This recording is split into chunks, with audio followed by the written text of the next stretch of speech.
through Jesus Christ our Lord. For our meditation, may I read to you from St. Paul's letter to Romans chapter 12, verses 1 to 3.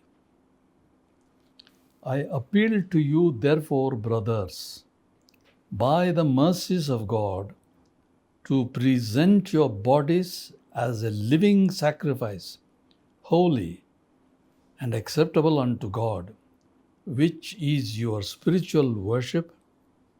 Do not be conformed to this world, but be transformed by the renewal of your mind, that by testing you may discern what is the will of God, what is good and acceptable and perfect.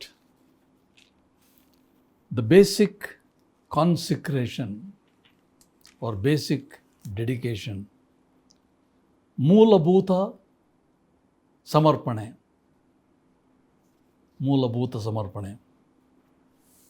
Paul has a pattern to end his letters to his friends or to churches that he wrote.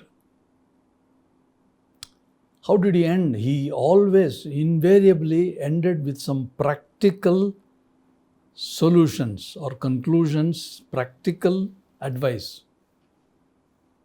Invariably. ಪೌಲನ ಪತ್ರಿಕೆಗಳು ಸ್ನೇಹಿತರಿಗಾಗಲಿ ಸಭೆಗಳಿಗಾಗಲಿ ಬರೆದು ಅಂತಿಮ ಮಾಡುವಾಗ ಆತನಿಗೆ ಒಂದು ವಿಧಾನ ಇತ್ತು, ಮುಕ್ತಾಯಗೊಳಿಸುವ ವಿಧಾನ ಒಂದೇ ಆಗಿತ್ತು. ಏನೆಂದರೆ ಪ್ರಾಯೋಗಿಕ ಸಲಹೆಗಳನ್ನು ಕೊಡುವುದರಿಂದ ಆತನ ಮಾತು ಮುಕ್ತಾಯ ಆಗ್ತಾ ಇತ್ತು. ಪ್ರಾಯೋಗಿಕ ಸಲಹೆಗಳು. In romance up until now he has been writing about theology, particularly matters pertaining to our salvation, eternal life. He was very, very academic, taught about high theology, subjects like justification, sanctification, etc., election, foreknowledge of God, high theology. But at the same time, Paul was on the ground. He was here and now. He was not all the time academic theologian, but he was on the ground, very much here and now, practical. ಇಲ್ಲಿಯವರೆಗೆ ಪೌಲನವರು ರೋಮಾಪುರದ ಪತ್ರಿಕೆಯಲ್ಲಿ ಸಿದ್ಧಾಂತಗಳನ್ನು, ತತ್ವಗಳನ್ನು ಆತನು ಬರೆದ, ಬೋಧಿಸಿದ, ಚರ್ಚೆ ಮಾಡಿದ. ಏನು ರಕ್ಷಣೆ ಅಂದರೇನು, ಸುವಾರ್ತೆ ಅಂದರೇನು, ನೀತಿ ನಿರ್ಣಯ ಅಂದರೇನು, ಮತ್ತು ನಿತ್ಯ ಜೀವ ಅಂದರೇನು, ಸಮರ್ಪಣೆ ಅಂದರೇನು ಎಂಬುದಾಗಿ ಆತನು ಅನೇಕ ಸಿದ್ಧಾಂತಗಳ ಬಗ್ಗೆ ಎಲ್ಲಿಯೋ ತಲೆ ಮೇಲೆ ಹೋಗುವ ಹಾಗೆ ಶೈಕ್ಷಣಿಕ ವಿಷಯಗಳನ್ನು ಮಾತ್ರ ಮಾತಾಡದೆ ತಾನು ಭೌತಿಕ ವಿಷಯಗಳನ್ನು, ಇಲ್ಲಿನ ಜೀವನ ಹೇಗೆ, ಇಂದು ನಾವು ಹೇಗೆ ಜೀವನ ಮಾಡಬೇಕು ಇಲ್ಲಿ ಈ ಪ್ರಪಂಚದಲ್ಲಿ ಎಂಬುದಾಗಿ ಆತನು ಆಲೋಚಿಸಲು ಮರೆಯಲಿಲ್ಲ. Though he has been wrestling with certain doctrines like justification, sanctification, which are so far away from the mundane life. Where is justification, where is sanctification, and my daily life on this planet Earth? Very different, very far from each other. Somehow Paul didn't see a divide between the two, namely doctrine of justification, doctrine of sanctification, and my mundane life here on earth. He didn't see the divide between the two. They said they are all together. He says our spiritual experience demands practical living right here on earth. ಪೌಲನು ಅನೇಕ ಆಧ್ಯಾತ್ಮಿಕ ತತ್ವಗಳ ಬಗ್ಗೆ ಚರ್ಚೆ ಮಾಡಿ, ಬೋಧನೆ ಮಾಡಿ ಬರೆಯುತ್ತಿದ್ದಾಗಲೂ ಆತನು ಕೇವಲ ಶೈಕ್ಷಣಿಕವಾದಂಥ ವಿಚಾರಗಳನ್ನು ಮಾತನಾಡದೆ ಭೌತಿಕ, ಈ ಪ್ರಪಂಚದಲ್ಲಿ ನಾವು ಹೇಗೆ ಜೀವನ ಮಾಡಬೇಕು, ಇದಕ್ಕೂ ಅದಕ್ಕೂ ವ್ಯತ್ಯಾಸವೇನಿಲ್ಲ ಎಂಬುದಾಗಿ ಆತನು ಆಲೋಚನೆ ಮಾಡಿ ನಮ್ಮ ಜೀವನ, ನಮ್ಮ ನಡೆ ನುಡಿ ಬಹಳ ಮುಖ್ಯ ಎಂಬುದಾಗಿ ಆತನು ಬರೆಯುತ್ತಿದ್ದಾನೆ. ಇವೆರಡೂ ದೂರವಾಗಿದೆ. ಪವಿತ್ರೀಕರಿಸುವುದು ಸ್ಯಾಂಕ್ಟಿಫಿಕೇಷನ್, ನೀತಿ ನಿರ್ಣಯ ಹೊಂದುವುದು ಎಲ್ಲಿಯೋ ಇದೆ. ಜೀವನ ಇಲ್ಲಿ ಭೂಮಿಯ ಮೇಲೆ ಹೇಗೆ, ಇವೆರಡಕ್ಕೂ ನಡುವೆ ಏನು ಅಂತರ ಇಲ್ಲ, ಎರಡೂ ಒಟ್ಟಿಗೆ ಎಂಬುದಾಗಿ ಪೌಲನು ಸಿದ್ಧಾಂತ ಮಾಡ್ತಿರ್ತಕ್ಕಂಥ, ವಿಭಜನೆ ಇಲ್ಲ ಎಂಬುದಾಗಿ ಆತನು ಸಿದ್ಧಾಂತ ಮಾಡ್ತಾನೆ. ನೈತಿಕ ಆತ್ಮಿಕ ಎಚ್ಚರಿಕೆ ಬೇಡಿಕೆಗಳೊಂದಿಗೆ ನಮ್ಮನ್ನು ಮುಕ್ತಾಯಪಡಿಸುತ್ತಿರುವ. Having said that there is no divide between doctrine that he is talking about and the deeds that go about in daily mundane life, he ends with certain practical suggestions. Letter of Romans has twofold purposes. One, doctrinal teaching we have just talked about. Major doctrines of the Christian faith. 1. 2. Practical life issues. How do you live practically? Paul believed and also taught. See, sometimes we believe something and we teach something else. No, consistency in Paul believed and taught the same, that if our faith is barren, our faith is weak, it does not result into a new quality of Christian life. Basic belief. Faith should not be barren or for name's sake. It will not produce Christian life. ಈ ಪತ್ರಿಕೆಗೆ ಎರಡು ಉದ್ದೇಶಗಳುಂಟು. ಮೊದಲನೇದಾಗಿ ದೈವಶಾಸ್ತ್ರ ತತ್ವಗಳನ್ನು ಆತನು ಇಲ್ಲಿ ನಮಗೆ ತಿಳಿಸಿದ್ದಾನೆ, ಓದಿದ್ದೇವೆ. ಬೋಧನೆ, ತತ್ವಗಳು, ವಿಶೇಷವಾದ ತತ್ವಗಳ ಬೋಧನೆ ಮಾಡಿದೆ. ಎರಡನೇದಾಗಿ ಜೀವನದ ಪ್ರಾಯೋಗಿಕ ಸಮಸ್ಯೆಗಳನ್ನು ನಾವು ಹೇಗೆ ಸಂಧಿಸಿ ಅದರಲ್ಲಿ ಸಾಗಬೇಕು ಮುಂದೆ ಬಾಳು. ಇಂದು ನನ್ನ ಜೀವನ ಹೇಗಿದೆ. ಆತನಿಗೆ ನಂಬಿಕೆ ಇತ್ತು ಮಾತ್ರ ಅಲ್ಲ, ಆತನು ಬೋಧಿಸಿದ. ನಾವು ನಂಬ್ತೇವೆ ಒಂದು, ಹೇಳ್ತೇವೆ ಇನ್ನೊಂದು. ಪೌಲನು ಹಾಗಲ್ಲ, ನಂಬಿದ್ದನ್ನೇ ಹೇಳಿದ. ಏನಂದರೆ, ನಮ್ಮ ನಂಬಿಕೆಯು ಹೊಸಬಾಳನ್ನು ಪ್ರದರ್ಶಿಸದಿದ್ದರೆ, ನಮ್ಮ ನಂಬಿಕೆಯಿಂದ ನಮ್ಮಲ್ಲಿ ಸಂಪೂರ್ಣವಾದ ರೂಪಾಂತರ, ಪರಿವರ್ತನೆ, ಹೊಸತು ಬರದೇ ಇದ್ದರೆ ನಮ್ಮ ನಂಬಿಕೆ ಬಂಜರು ನಂಬಿಕೆ, ಬೆಲೆ ಇಲ್ಲದ ನಂಬಿಕೆ. ಅದನ್ನು ಮರೆಯಬಾರದೆಂಬುದಾಗಿ ಪೌಲನು ನಮಗೆ ಬೋಧಿಸ್ತಾ ಇರುವುದು. What are you saying Paul? Let's ask him. He says, I say deed must match the doctrine that you believe. Doctrine and deed, Paul says, must go hand in hand together. Why? If doctrine is not correct, if doctrine deals with something not correct, your deed, your walk, your life also will be shady ground. Deed and doctrine. He says, doctrines will lose their credibility if they are not linked to practical life and living. How true? What we believe, what we teach, what we understand must match with the kind of lifestyle that we believe. It should link to life. Daily walk, very necessary. What is daily life? Our emotions, our will, our actions, our reactions, etc., etc. Doctrine and life are inseparably linked because they depend on each other.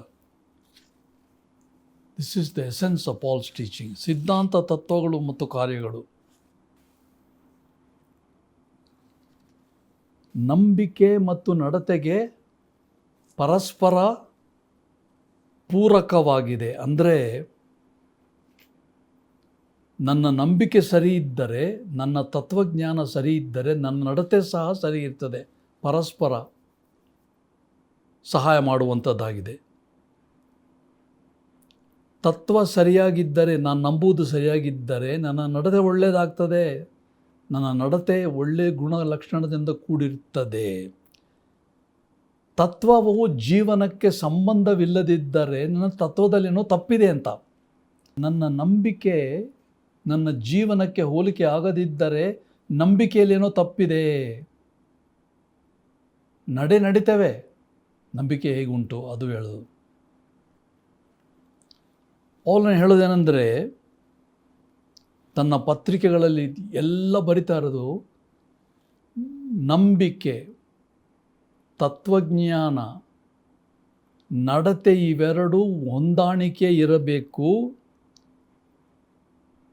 ಅಂದರೆ ಅರ್ಥ ಏನು? ನಮ್ಮ ಭಾವಾತ್ಮಗಳು, ನಮ್ಮ ಯೋಚನೆಗಳು, ನಮ್ಮ ಕ್ರಿಯೆಗಳು, ಪ್ರತಿಕ್ರಿಯೆಗಳು ಎಲ್ಲರಲ್ಲಿಯೂ ಪರಸ್ಪರ ಹೊಂದಾಣಿಕೆ ಇರಬೇಕು. ನಾವು ಏನು ನಂಬುತ್ತೇವೋ ಅದೇ ನಮ್ಮ ಜೀವನದಿಂದ ಹೊರಹೊಮ್ಮಿ ಬರುವಂಥದ್ದು. ಅನೇಕ ಸಾರಿ ನಾವು ನಂಬೋದೊಂದು ಮಾಡೋದೊಂದು. ಯಾಕೆ? ಆಗ ನಾವು ಏನಾಗ್ತೇವೆ ಅಂದರೆ ಕೇವಲ ಪಾತ್ರಧಾರರಾಗ್ತೇವೆ, ನಿಜ ವ್ಯಕ್ತಿಗಳಲ್ಲ, ಯಾರ್ದೋ ಒಂದು ಪಾತ್ರ ಮಾಡ್ತಾ ಇರೋ ಹಾಗಾಗ್ತದೆ. ಆದ ಕಾರಣ ಜೀವನ ಮತ್ತು ನಾನು ನಂಬೋದು ಬೇರ್ಪಡಿಸಲಿಕ್ಕಾಗೋದಿಲ್ಲ. Doctrine and deed cannot be separated, link to life. ನಾನು ನಂಬುವ ಸತ್ಯಗಳು, ನಡೆಯುವ ಜೀವನ, ಬಾಳು ಎರಡಕ್ಕೂ ಪರಸ್ಪರ ಸಂಬಂಧತೆ ಇದೆ. ಅವುಗಳನ್ನು ಬೇರ್ಪಡಿಸಲಿಕ್ಕಾಗೋದಿಲ್ಲ. ಜ್ಞಾನೋಚನೆ ಮಾಡಬೇಕು. What is Paul's appeal now after saying this? ಪೌಲನ ಮನವಿ ಏನು? ಆತನ ಮೊರೆ ಏನು? ಆತನ ಬೇಡುವಿಕೆ ಏನು? ಮೊದಲನೇ ವಚನ, I appeal to you therefore brethren. This is a powerful appeal, not an ordinary request. He is pleading, I appeal to you, brethren. When is he doing this? At the end of chapter 11, beginning of chapter 12. All the doctrinal teaching is over. At the end he is saying, brethren, I plead with you, I appeal to you, I request you, I beg you. My dear friends, this should be the pattern of your preaching and my preaching. We are going to appeal to people on the basis of the mercy of God, on the basis of the love of God. This is what Paul did. We are not going to advise people. We are not going to give some suggestions to people or order people. Look at the way Paul is pleading. That should be the characteristic. That should be the tone and methodology of our appeal when we present the gospel. ಪೌಲನ ಮನವಿ ಏನು? 12:1 ಆದದರಿಂದ ಸಹೋದರರೇ, ದೇವರ ಕನಿಕರವನ್ನು ನಿಮ್ಮ ನೆನಪಿಗೆ ತಂದು ನಿಮ್ಮನ್ನು ಬೇಡಿಕೊಳ್ಳುವುದೇನೆಂದರೆ, ಪೌಲನ ವಿನಂತಿ ಬಹಳ ಪ್ರಬಲವಾದ ವಿನಂತಿ. ದೈನ್ಯ ಭಾವದಿಂದ ಬೇಡಿಕೊಳ್ತಾನೆ, ಕೇಳಿಕೊಳ್ತಾನೆ, ವಿನಂತಿ ಮಾಡ್ತಾನೆ. ನನ್ನ ಪ್ರಸಂಗ, ನಮ್ಮ ಸೇವೆ ಈ ರೀತಿ ಇರಬೇಕು. ಯಾವುದರ ಮೇಲೆ ಆಧಾರ? ದೇವರ ಪ್ರೀತಿಯ ಮೇಲೆ, ದೇವರ ಕರುಣೆ ಮೇಲೆ ಆಧಾರ ಮಾಡಿ ಜನರನ್ನು ನಾವು ವಿನಂತಿಸಬೇಕು. ಅವರಿಗೆ ನಾವು ಬುದ್ಧಿವಾದ ಹೇಳ್ತಾ ಇಲ್ಲ, ಸಲಹೆಗಳನ್ನು ಕೊಡ್ತಾ ಇಲ್ಲ, ಅವರನ್ನು ಗದರಿಸ್ತಾ ಇಲ್ಲ. ಪೌಲನ ವಿಧಾನ, ನಮ್ಮ ಸ್ವರ, ನಮ್ಮ ವಿಧಾನ ವಿನಂತಿ ಆಗಿರಬೇಕು. What is the source of appeal? First is appeal. Secondly, what is the source? He says, by the mercies of God. The source of God's mercy is the basis of Paul's plea. All of God has done to us, His love, His kindness, His grace, His mercy. That is the source. I plead with you because of God's mercy. ಎರಡನೇದಾಗಿ, ಬೇಡಿಕೆ, ಮನವಿಯ ಮೂಲ ಏನು? ಆದದರಿಂದ ಸಹೋದರರೇ, ದೇವರ ಕನಿಕರವನ್ನು.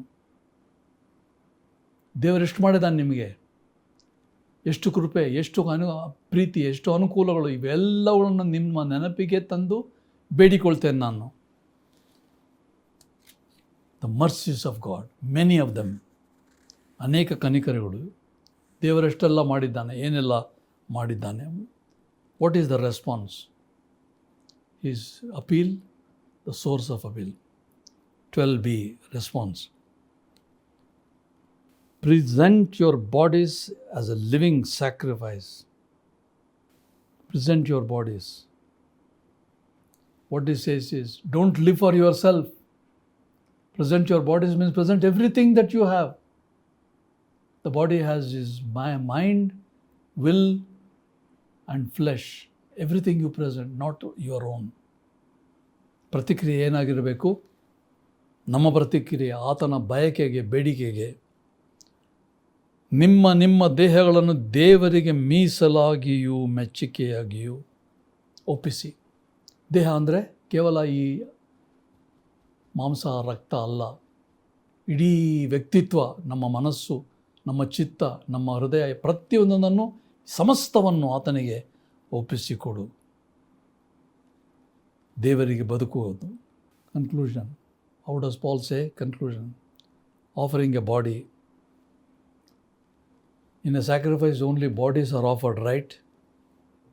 What is body? We have our body, and in the body is the personality, not just the physical body. Calvin, a great theologian, said, members of our bodies are instruments by which we execute our purposes. Members of our body, legs, hands, feet, eyes, brain, execute our purposes. What do you execute after your body? Important. What does it mean? In other words, total surrender. Total surrender. Everything you have, give to God. Paul says, easy. Paul asking for too much. He says, gospel has given you much. Gospel expects much from me. Give everything that you have. Easy? Of course not. ಮುಕ್ತಾಯದಲ್ಲಿ ದೇಹಗಳನ್ನು ಅರ್ಪಿಸಿರಿ ಅಂದರೆ ಒಟ್ಟು ಮೊತ್ತ ನಿಮ್ಮಲ್ಲಿ ಏನೇನಿದೆಯೋ ಎಲ್ಲವನ್ನು. Calvin ಎಂಬ ಒಬ್ಬ ತಜ್ಞರು ಹೇಳಿದ್ದೇನೆಂದರೆ, ನಮ್ಮ ದೇಹದ ಅಂಗಗಳು ನಮ್ಮ ಉದ್ದೇಶಗಳನ್ನು ಕಾರ್ಯಗತಗೊಳಿಸ್ತವೆ. ಅಂಗಗಳು, ಕೈ, ಕಾಲು, ಕಣ್ಣು, ಮೂಗು, ಕಿವಿ, ಬಾಯಿ ಎಲ್ಲವೂ ನಮ್ಮ ಉದ್ದೇಶಗಳನ್ನು ಕಾರ್ಯಗತ ಮಾಡ್ತಕ್ಕಂಥದ್ದು. ಎಲ್ಲವನ್ನು ಒಪ್ಪಿಸು. ಸಂಪೂರ್ಣವಾದ ಸಮರ್ಪಣೆ ಕಷ್ಟ. ಸಮರ್ಪಣೆ ಈ ಸುಲಭ ಅಲ್ಲ. ಪೌಲನ್ನೇ ಕಷ್ಟಕರವಾದನ್ನು ಕೇಳ್ತಾ ಇದ್ದಿ, ಬಹಳ ಕೇಳ್ತಾ ಇದ್ದಿ. ಪೌಲನ ಹೇಳ್ತಾನೆ, ಸುವಾರ್ತೆ ಎಷ್ಟು ಕೊಟ್ಟಿದ್ದೀನಿ ನಿನಗೆ? ಬಹಳ ಬಂದಿದೆ ಸುವಾರ್ತೆಯಿಂದ. ಎಲ್ಲವನ್ನು ಒಪ್ಪಿಸು. ಸುಲಭವಾ? ಖಂಡಿತ ಇಲ್ಲ. ಯೇಸು ಕ್ರಿಸ್ತನಿಗೆ ಸಂಪೂರ್ಣ ಸಮರ್ಪಣೆ ಮಾಡೋದು ಸುಲಭ ಅಲ್ಲ, ಕಷ್ಟ. ಆದರೆ ಸಾಧ್ಯ ಇದೆ. ಪೌಲನು ಮಾಡಿ ತೋರಿಸಿದ್ದಾನೆ. It's not easy to give yourself totally to God, but it is not impossible because God has experienced Paul to do it and allowed him to do it and teach us that. Total surrender, ಸಂಪೂರ್ಣ ಸಮರ್ಪಣೆ. ಪ್ರಾರ್ಥನೆ ಮಾಡೋಣ. ತಂದೆಯಾದ ದೇವರೇ, ಸುವಾರ್ತೆಯನ್ನು ಕೇಳಿದ್ದೇವೆ. ಸುವಾರ್ತೆಯಿಂದ ಅನೇಕ ಆಶೀರ್ವಾದಗಳನ್ನು ಪಡ್ಕೊಂಡಿದ್ದೇವೆ. ಆದರೆ ಪೌಲನಲ್ಲಿ ಕೇಳ್ತಾ ಇರೋದು ಸಂಪೂರ್ಣ ಸಮರ್ಪಣೆ. We have heard the gospel, O Lord. Many blessings we have received. We have received much. But what Paul is asking is, you have received much, give your all. Very difficult. Very difficult. But help us to do it. It's not impossible because Paul has done it. We are grateful to Paul for this kind of message. ಪೌಲನು ಇದನ್ನು ಕಾರ್ಯಗತ ರೂಪದಲ್ಲಿ ಅನುಭವಿಸಿದ್ದರಿಂದಲೇ ನಂಬಿದ್ದನ್ನು ಬರೆದ ಆತನಿಗಾದದ್ದು ನಮಗಾಗುವಂತೆ ಸಹಾಯ ಮಾಡೆಂದು ನಮಗೋಸ್ಕರ ಪ್ರಾಣದಾನ ಮಾಡಿದ ನಮ್ಮ ರಕ್ಷಕನಾದ ಯೇಸು ಕ್ರಿಸ್ತನಲ್ಲಿ ಪ್ರಾರ್ಥಿಸ್ತೇವೆ ತಂದೆಯೇ. ಆಮೆನ್.